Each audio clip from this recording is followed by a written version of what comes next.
Bismillahirrahmanirrahim. Assalamualaikum warahmatullahi wabarakatuh. Perkenalkan, saya atas nama Rizkyanti dengan NIM 1057121132219 dari kelas HR 19D, Prodi Manajemen Fakultas Ekonomi dan Bisnis di Universitas Muhammadiyah Makassar. Adapun tujuan saya dalam membuat video ini yaitu untuk memenuhi tugas final mata kuliah Perilaku Keorganisasian. Baiklah, adapun materi-materi yang akan saya bahas dalam video ini yaitu orientasi situasional perilaku organisasi, penjabaran teori motivasi, bagaimana peranan psikoanalisis dan teori pemenuhan dalam perusahaan. Yang kedua, konsep perilaku organisasi dalam menghadapi perkembangan zaman, khususnya tentang isu migran dan keberagaman. Dan yang terakhir, saran kira-kira bagaimana seharusnya mahasiswa menghadapi perkembangan zaman di ranah perilaku organisasi. Baiklah, langsung saja kita masuk pada materi yang pertama, yaitu orientasi situasional perilaku organisasi, penjabaran teori motivasi, bagaimana peranan teori psikoanalisis dan teori pemenuhan dalam perusahaan. Langsung saja bagian A, orientasi situasional perilaku organisasi.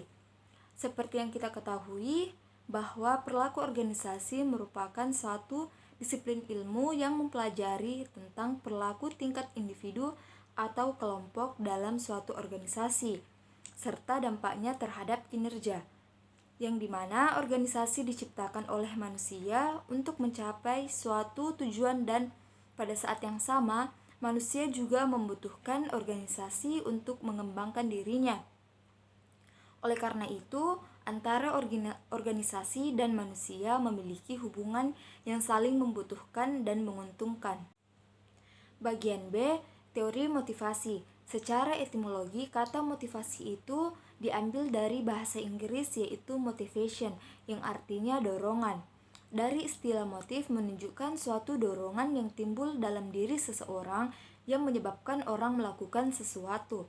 Sedangkan motivasi yaitu suatu usaha yang dilakukan untuk mempengaruhi tingkah laku seseorang agar ia tergerak hatinya untuk bertindak sehingga mencapai hasil atau tujuan tertentu.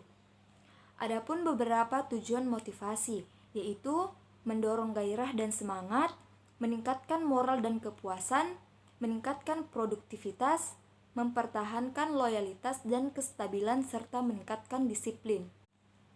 Bagian C, peranan teori psikoanalisis dan teori pemenuhan dalam perusahaan.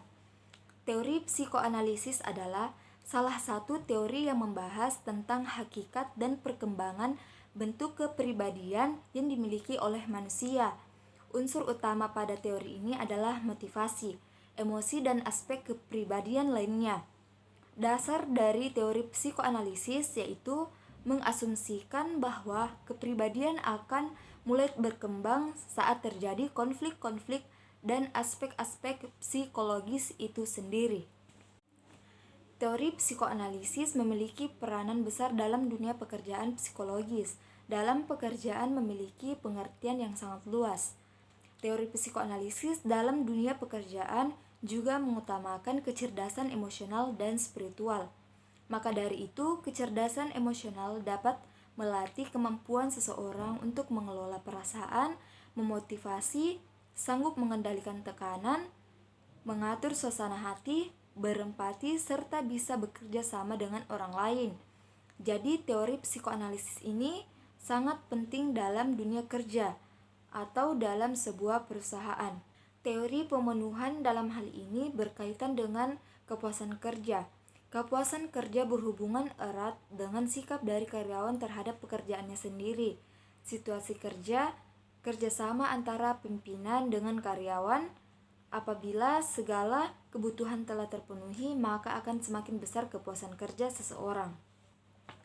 Baiklah, langsung saja kita masuk pada pembahasan yang kedua, yaitu konsep perilaku organisasi dalam menghadapi perkembangan zaman, khususnya tentang isu migran dan keberagaman. Langsung saja bagian A, konsep perilaku organisasi dalam menghadapi perkembangan zaman. Perilaku organisasi yaitu penerapan pengetahuan tentang bagaimana orang individu dan kelompok bertindak dan bereaksi dalam suatu organisasi untuk mencapai kualitas kinerja tertinggi dan hasil yang dominan. Setiap individu akan terlibat dalam suatu organisasi dalam menumbuh kembangkan institusinya. Organisasi sebagai suatu kelompok dipengaruhi oleh perilaku-perilaku baik yang datangnya dari internal maupun eksternal organisasi. Seiring perkembangan zaman tentu akan mempengaruhi perubahan perilaku individu dalam suatu perusahaan atau organisasi, termasuk dalam hal migran dan keberagaman. Migran artinya perpindahan pekerja dari suatu tempat ke tempat lain, yang artinya seseorang yang pindah dari suatu perusahaan atau organisasi ke perusahaan lain. Perpindahan tersebut pasti sangat berpengaruh baik dari imigran atau individu lain dalam perusahaan tersebut. Keanekaragaman banyak kita temui dalam dunia pekerjaan atau tenaga kerja, khususnya dilihat dari latar belakang masing-masing tenaga kerja ataupun anggota organisasi. Keanekaragaman tenaga kerja diartikan bahwa organisasi lebih heterogen dalam bentuk jenis kelamin, kesukuan, dan kebangsaan. Keberagaman ini merupakan potensi yang harus dipelihara dan dikelola dengan baik, antara lain dapat dipergunakan untuk pendekatan pada pelanggan. Dengan demikian bahwa keanekaragaman tenaga kerja maupun anggota organisasi, jika dikelola dengan baik dan dengan prosedur yang benar, dapat meningkatkan kreativitas dan inovasi anggota dalam organisasi. Baiklah, selanjutnya yaitu saran saya mengenai bagaimana seharusnya mahasiswa menghadapi perkembangan zaman di ranah perilaku organisasi. Langsung saja, pada dasarnya kita mahasiswa harus tanamkan dalam diri tentang siapa kita, dari mana kita, apa yang bisa kita lakukan, dan kembali kemana kita nantinya.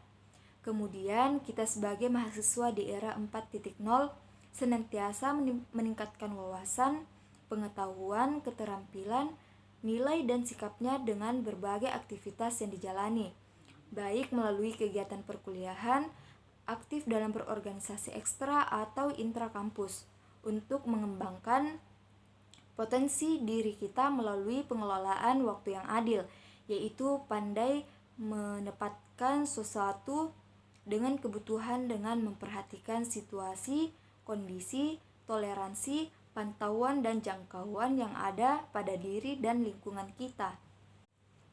Karena pada dasarnya organisasi adalah wadah untuk membangun kekuatan dalam mencapai suatu tujuan. Kemudian untuk menanggapi redaksi, maka dari itu untuk menjadi yang siap dan matang untuk menghadapi perkembangan zaman, kita mahasiswa tidak boleh hanya menyerap ilmu dari dosen secara mentah di perkuliahan saja, namun kita mahasiswa juga perlu memiliki keterampilan lebih di luar kegiatan akademik seperti keterampilan berkomunikasi, public speaking, berorganisasi, dan lain-lain. Baiklah, itulah tadi yang dapat saya sampaikan. Kurang dan lebihnya mohon dimaafkan. Wassalamualaikum warahmatullahi wabarakatuh.